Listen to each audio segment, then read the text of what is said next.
Welcome to This Explainer. Okay, today we're putting on our detective hats. We are going to decode a medical condition that, honestly, has a pretty terrifying, intimidating name, but is actually the hidden foundation behind heart attacks and other major cardiac events. We're going through some incredible source material today, featuring a leading cardiologist who breaks this exact topic down. So let's jump right in and see what we can uncover together. To kick things off, let's start with a pop quiz straight from our source. The cardiologist actually threw this exact question at his 14-year-old guest to see if they could guess what the word ischemic actually means. So what do you think? Does it mean your blood pressure has tanked too low? Maybe it means there's just way too much waste built up in your blood. Or does it mean that your heart just isn't getting enough blood? Take a second. What's your gut telling you? Well, if you went with the third option, that the heart isn't getting enough blood, you hit the nail right on the head.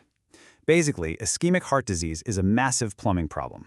The vital pipes feeding your heart, they're failing to deliver the oxygen and nutrients that the muscle desperately needs to keep pumping. Now, sure, something like ridiculously low blood pressure could technically cause low blood flow, but the core definition here is that the coronary arteries, those main supply lines to your heart, are damaged and just not doing their job. So, why does knowing this weird medical term matter so much? Well, let's look at the sheer scale of the issue. Looking at 2020 data from Japan, the #1 cause of death is cancer. That's about 25%, so 1 in 4 deaths. But right behind it, heart disease, coming in as the second leading cause of death overall, and claiming a staggering 15% of all lives. I mean, that is a massive chunk of the population dealing with cardiac issues. And it gets even more interesting when we slice up that 15%. If we look just at heart disease fatalities, we uncover something pretty revealing. Heart failure makes up about 40% of those deaths, but right behind it, nearly a third, 30% of all heart disease fatalities are caused directly by ischemic heart disease.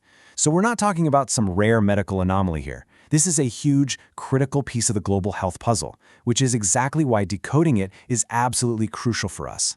Section 1. The scene of the crime. Why do our heart vessels actually block?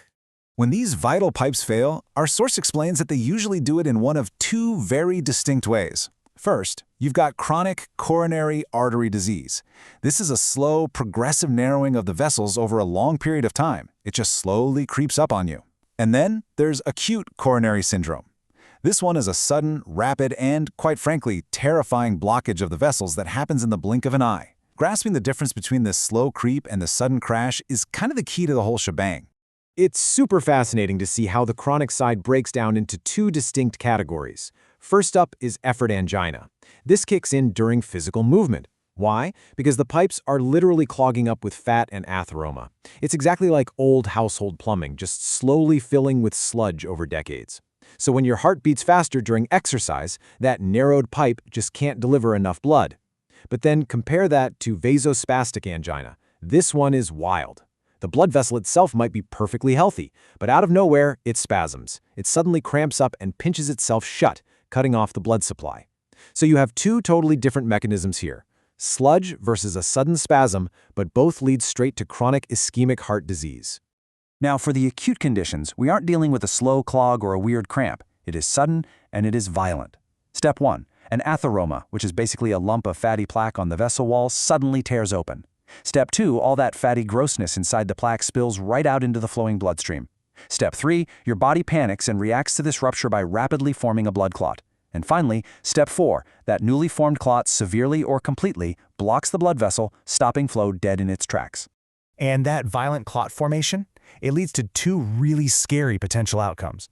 The first is unstable angina.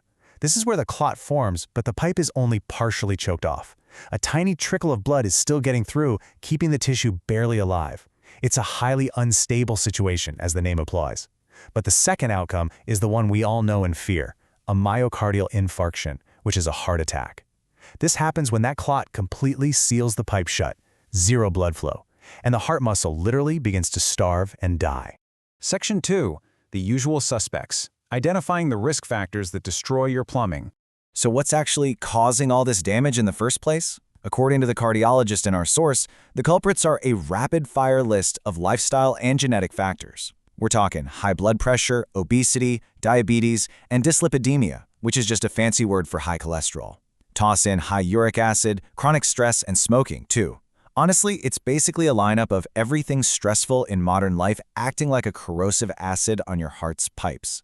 And then, of course, you add the stuff we can't change: family history, genetics, and just plain aging.